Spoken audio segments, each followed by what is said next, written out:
The Danish Deception, part 13. So just to recap, I was spending Christmas with my ex and his family in Denmark, and the day after Christmas, we go to a champagne party, and that's where his best friend told me that he used to have a gambling addiction. So when I hear this, I am just full panic mode. I'm questioning everything, and I'm freaking out. I remember it was so cold in Denmark and I was outside, not even wearing a jacket, and I was sweating because I was just like so overheated.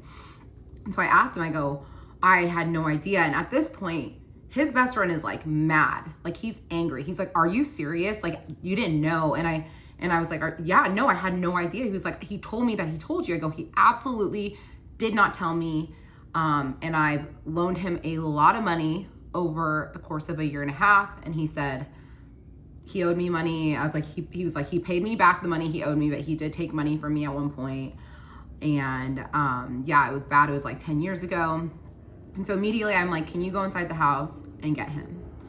So he gets my ex walks out. He goes, what's wrong, babe? And I said, do you have a fucking gambling addiction? I remember I screamed it in his face. I did not even care that I was causing a scene. I was just so mad. And he looks at me, he goes, I mean, I did, but it was like 10 years ago, which did check with what his best friend said, that it was 10 years ago. I was young, I was dumb, I was stupid. I would never, ever go back to that. And I'm like, well, let's play back all the times that I've given you money.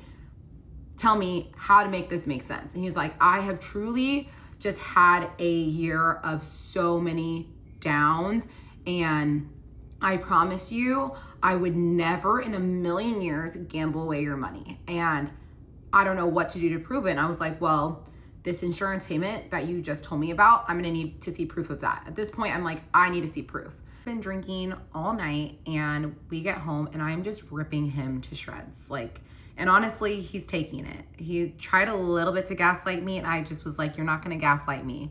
You're in the wrong, you lied, you have an addiction, and you didn't tell your wife, and you're the problem. And so we spent a while just fighting. I actually ended up going to bed that night, and the next morning I'm obviously still very angry, very hurt. And he was working in the office in his parents' house. And so after he finishes working, I'm like, we need to go for a walk, because obviously his parents were home and they didn't know what was going on. And his parents were really old at this point. I just like didn't want to bring like any chaos or anything, any drama to the family, which doesn't make a whole lot of sense. Like, I should have brought the whole family into what was going on, but I guess my natural instinct was to protect him. And so we go on a walk, and obviously I'm angry, and he like pulls up this document showing me the invoice from the insurance, and it aligns with like the amount that he told me that he had to pay. And so I'm still angry, hurt, all the feelings. And he goes, look at me right now. And I looked at him. He goes, do you really think, you know me, do you really think I'm capable of doing this to you and taking your money and throwing it away? And I looked him in the eye and I was like, I mean, no, because at this point I had never ever seen a side to him that would ever hurt me intentionally or unintentionally. Like, I feel like he always had my best interests at heart, and that he was just a guy going through hard times.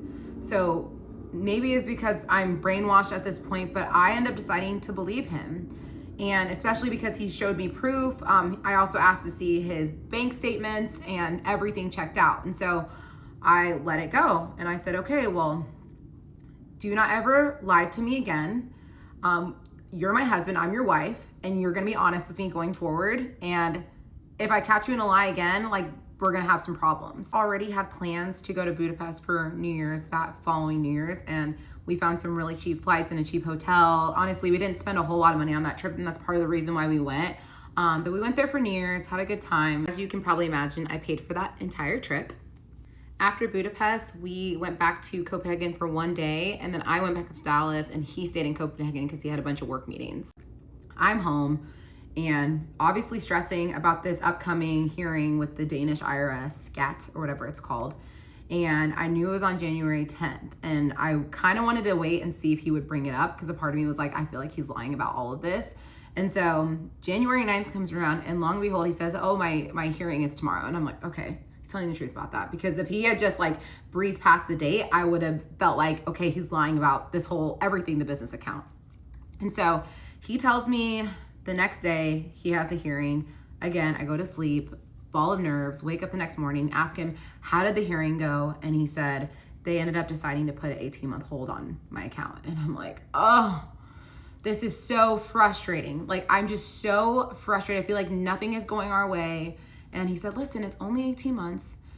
You're doing well at this point. Like, I was doing well with real estate. And he's like, I have my job and, I don't foresee any crazy things happening. So we'll be fine. Don't worry. We'll be okay. And obviously at that point, I wanted to trust him fully, but I also didn't. So I told him I need to see proof of this. And that's when he shows me email confirmation from his lawyer confirming that there was an 18-month hold on this account. And I saw the email. Fast forward to February 10th. It's our anniversary. And so we decided we're going to go out that night. And I remember we talked originally about maybe going on a vacation. But then we ended up canceling the vacation just because we wanted to save some money. And so we ended up just being here for our anniversary. And so we went to a nice restaurant here in Dallas, one of our favorite ones. And we go to dinner and he's ordering really expensive wine. I think he ordered a $400 or $500 bottle of wine. And I was like, what are you doing? He's like, it's our anniversary. And I'm like, I know, but we need to be saving money. And then afterwards, one of my good friends was at a cocktail bar and said, hey, you guys should come and meet us. And we were like, sure. I asked him if he was down. He said, yeah, let's do it. So we go and we go to this cocktail bar. My friend is there. She's celebrating a birthday of another one of her friends, someone that not super close friends with. And they're with a big group of girls. So I just went to go say hi to her, see her, say hello. And before I know it, my ex is like, I'm going to buy everyone around his shots. And we're at a cocktail lounge, just kind of expensive. And I'm like, is that really necessary? I feel and I looked around and everyone had a drink in their hand. I'm like, we don't need to do that. He's like, oh no, it's her birthday. Let's do it. I'm like, you don't even know who that girl is. Why does it matter? And I remember just being super annoyed because I knew he had just spent $800 at dinner and we're at this cocktail lounge. And I realized he's running up a bill here and he's just chugging old fashions. And he wasn't the biggest drinker. He drank and sometimes he would get really drunk, but it was pretty rare. And most times he could drink and handle his alcohol very well. And so tonight was really weird because I'm we're celebrating our anniversary and you would think that he just wants to be intentional with our time spending it together. And instead it just feels like he's just slamming these drinks. And I was so confused by why he felt the need to get this drunk. And so he's having a conversation with my friend and I'm seeing him and he's slurring his words. And then he's talking to my friend and I see a little bit of spit come from his mouth and land on her shoulder. And she wiped it away. And I was like, what the fuck is that? That's disgusting. And so he's drank his third old fashioned. And then I look up and he's ordering another one. And I look at him, I say, are you sure you should order another drink? And he looks at me, he goes, who do you think you are to tell me when what I can and can't drink? And I said, excuse me, I'm just saying, do you need to have another drink? Do we need to get belligerent tonight? And before I know it, he's basically just going off on me saying that I'm disrespecting him and I shouldn't be telling him that he needs to slow down and that he's a man. And I'm just confused because we've never really had arguments like this before. And I'm like, what's your problem? And he's like, you know what? Fuck it. Let's just go. And I was like, okay, let's go. So we get into the Uber, about to go home. And I'm like, what is your problem? He's like, I just don't like it when you disrespect me in public like that. And I was like, I didn't disrespect you in public. It's not like I yelled, hey, you're drunk, stop drinking. I literally told you right next to you, there was no one else around. I just said, hey, maybe you should slow down on the drinking. Y'all, I don't know what happened next, but this huge, intense fight spiraled out.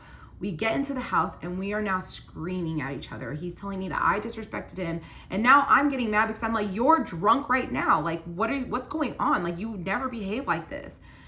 The fight escalates and he ends up walking out of the home. And I'm like, where are you going? And he said, don't worry about me. I'm going to get a hotel tonight and then we're going to see where we stand. And I was like, what the fuck does that mean? And we will continue on in part 14.